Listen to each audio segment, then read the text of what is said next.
morning, everybody. Welcome back to Crafting and Crime Daily. I am your host, Rebecca, and I recap live trials so you have something to do while you're creating those wonderful crafts, whether it's crochet, knitting, diamond painting, watercolor painting, acrylic painting, whatever it is you do, cross stitch. This gives you something to listen to while you're doing that. So we're currently covering, and things are winding down in this Adam Montgomery case. Adam Montgomery faces several charges, and I use the word faces loosely because he never made an appearance in court during this entire trial. I wonder if he'll come for the reading of the verdict. Probably not. In any case, and he's given a choice every day. You want to go to court? No, I'd rather sleep then. Anyway, but the jury has been told they cannot infer anything by his not being there. He has the right not to be there. Adam, one of the first charges is the second-degree assault. He was accused of giving Harmony a black eye in July of 2019. Now, he had just gotten custody of her in January of 2019, and we hear all kinds of evidence that how hard he worked to get custody of his little girl, Harmony. He had to go visit her a couple times a week. And once he had done that regularly, he got custody of her. But he also got custody of her disability check. Okay, she had been in foster care because mom is also a drug addict, biological mom. He's also charged with murder of Harmony Montgomery. Now, Harmony Montgomery has never been found. Her body has never been found. But she is presumed dead. Then he is charged with destruction of evidence and mutilating a corpse, both of which he has conceded to. He has not changed his plea. He's not accepted responsibility. He's not saying guilty. He's saying, I'm conceding that. You go ahead, find me guilty of that. Go ahead. Which is different. There's a difference between conceding and, yeah. So we're going to talk about that when I talk about the defense's closing argument. So he's conceded that, yes, I mutilated the corpse, and yes, I destroyed evidence. He has, and here's my thing. If you've conceded this, then tell us where the body is. Let the Montgomery family. Wait a minute. Is there a Montgomery family? Good question. I don't think so. We got biological mom, and I don't know the state of her sobriety, and I haven't seen any grandparents on that side of the fence. Haven't seen any grandparents on out of Montgomery's side of the fence. Well, who is the family of Harmony Montgomery? Anyway. And to that end, the closings started this morning. And I just wanted to say that the pews, I call them pews like you're in church, the seating was full to the brim of officers, people that helped search for Harmony Montgomery.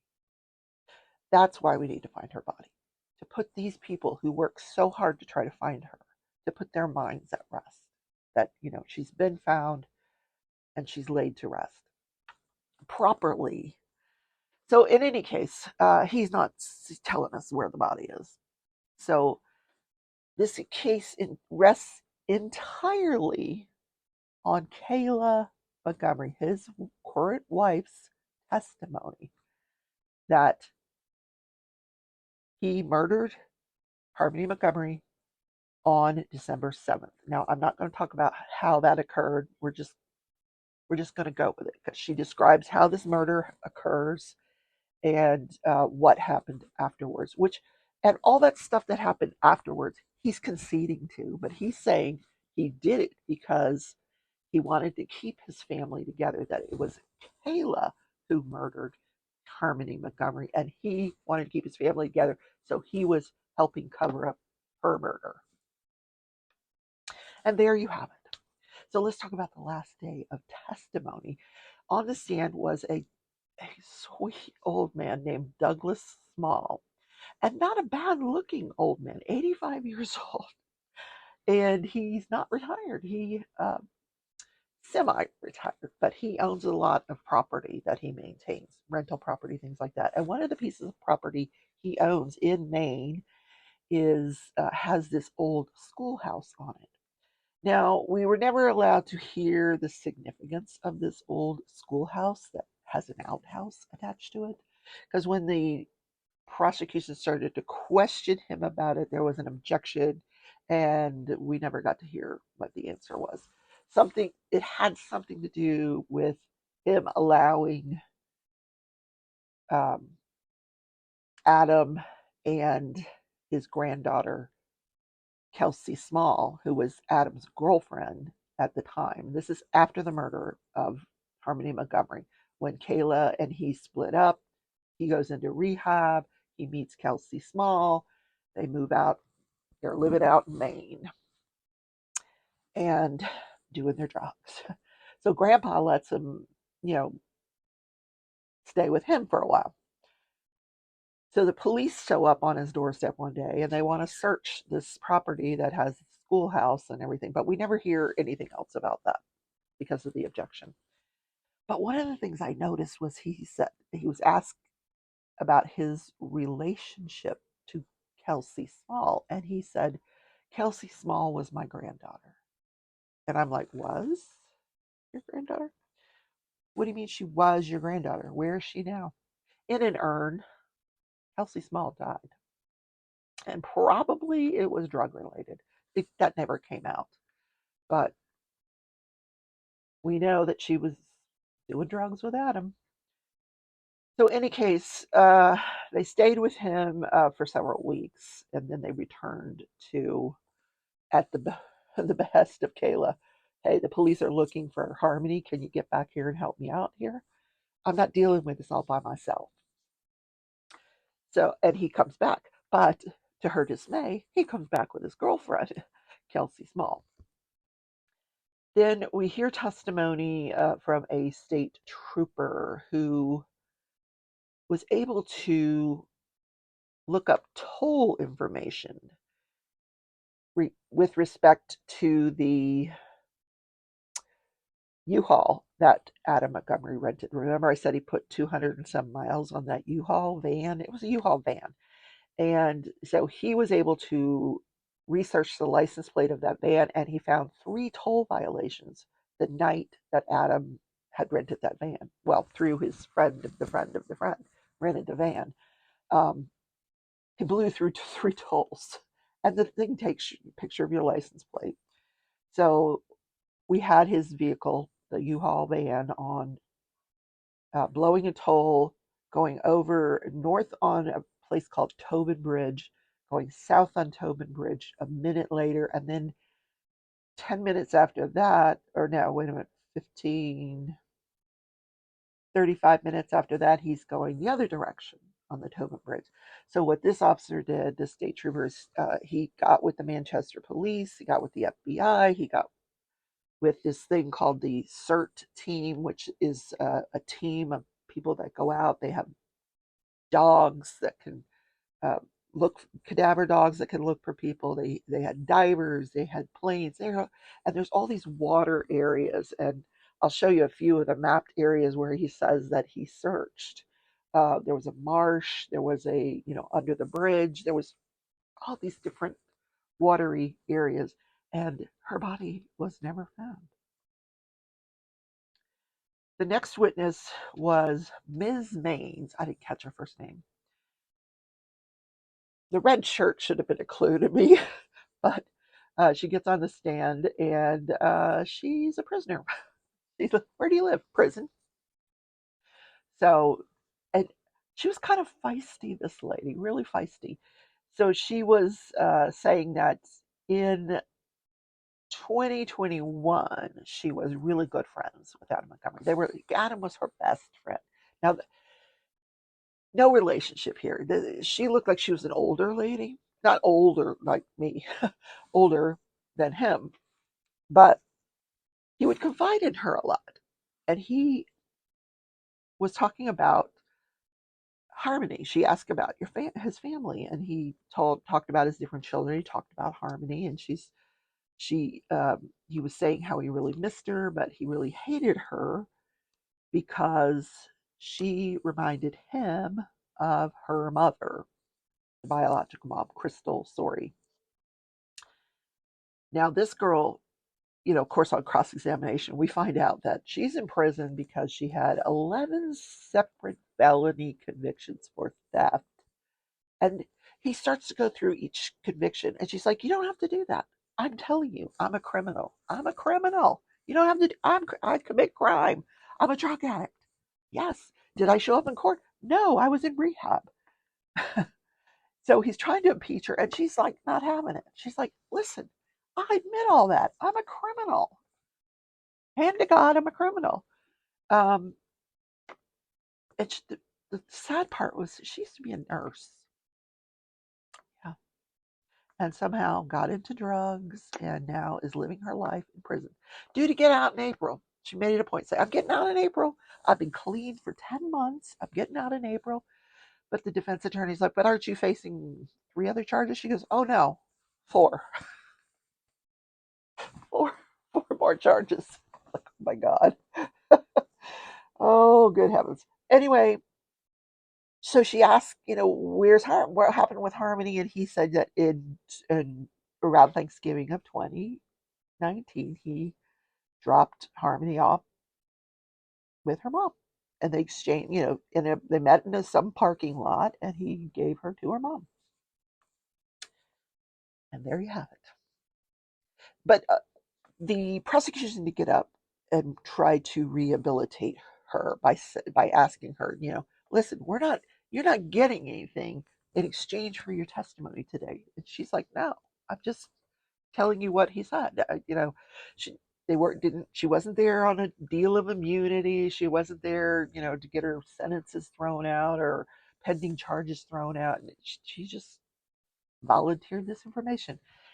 Now, who we did not it, in front of the cameras, there's things that go on here, sidebar, that we don't hear, and of course, before the camera turns on in the morning. And I never did find out what happened to this call that came in through the tip line. It wasn't this woman from the prison, but there was a call that came in through the tip line that they were going to read. They sent a police out to interview this person because they had said they had information, and they were going to read that interview over the weekend and then maybe bring her in as a witness. Apparently, that didn't happen.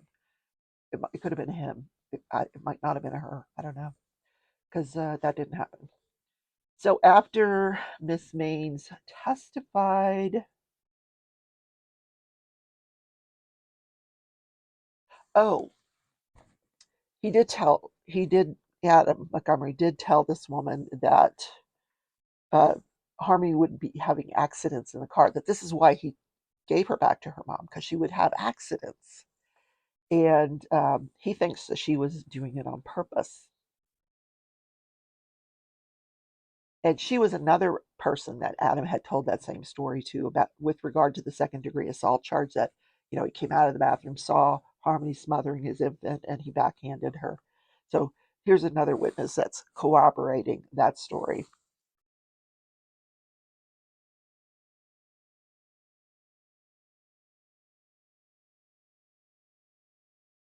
So there was one final witness, and he also participated in all the searches. He said the FBI was out there, the Manchester police, the state troopers, and the National Center for Missing and Exploited Children were out looking for her as well. So there was a lot of people looking for this child.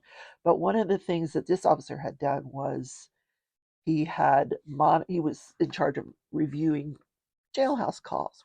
We just love jailhouse calls, don't we? He reviewed a jailhouse call between Adam and another person. I don't know who this other person was, but Adam was telling this other person that the prosecution and the police were wasting taxpayer money by sending all these searchers out to search for Harmony, that they weren't going to find her. And that they were wasting taxpayers' money. And I'm thinking, did you ever pay taxes? Wait a minute, when did you pay taxes? So, and then there was, he says, like, they're investigating every single ridiculous tip that comes in. Somebody's good friend who's no longer alive was best friends with me, and they heard me say this, and so they send somebody out to interview that person, and um, they were just wasting taxpayer money. So that's the jailhouse phone call. I mean, what is that evidence of? I don't know. Not much. The fact that he hit her body, but we know that he hit her body. So the closing arguments, so the state rested, and that's how we ended the day. So this morning, I expected to wake up and maybe see Adam take the stand. I didn't. I didn't hold out any great hope for that. I wasn't holding my breath or anything, and he didn't. When I woke up, they were starting closing arguments. So clearly, the defense made their directed verdict argument, and then probably it was denied, and they started their closing argument. So that, like I said, that will get to a jury after lunch today. They'll start deliberating, and I will bring you updates as they occur. If there's questions, I'll let you know that later, but I'll go live with the verdict when they do have it. So let me just tell you a little bit about the closing arguments that I listened to. The defense's closing argument was really, really lengthy. It was given by this. There's two defense attorneys, a male and a female. The female's name is Caroline Smith, and she's pretty good at what she does. Like I said, they were not phoning it in, these defense attorneys, and she got up and walked the jury through every single lie that Kayla has ever told, including lying during this trial and how she was caught in those lies. And things that I had pointed out, like how in the world, if you just murdered your daughter and you break down in traffic, are you getting her body? This is not the middle of the night. This is the middle of the day, and you're putting her in a bag in the middle of traffic, and none of this made sense to me. And the fact that you you're in a car with this man who just murdered a little girl, and you're like, oh, I'm hungry. Can we go to Burger King? And then you eat the Burger King, and then you do some drugs, and you never say anything to anybody. Like when your car broke down and people are passing by you, why didn't you say, "Hey, this is your chance to get the heck out of there"? Hey, I need the police. Get the police, bring them here. This guy just did something really brutal. No, she's gonna stand by her man. So the defense just walked them through every single lie, inconsistency, which just kind of supports my theory of this case, is that we don't know what happened to this little girl. We have no idea. I think Kayla is lying through her teeth to get a deal, to get the immunity, so she can get out of prison and get more drugs. She's got 3 little kids now from Adam Montgomery. She wants a relationship with those kids, and she was trying to broker that through this testimony. I think something happened to Harmony Montgomery. I don't know if it was Adam. I don't know if it was Kayla, but I think they're equally responsible, and they should both be locked up and throw away the key. Just get rid of the key. Um, Unfortunately, she's not on trial. He is. So those are my thoughts. Let me know what your thoughts are in the comments, and I will hopefully see you later today for the verdict or tomorrow. Have a great day, everybody. Bye.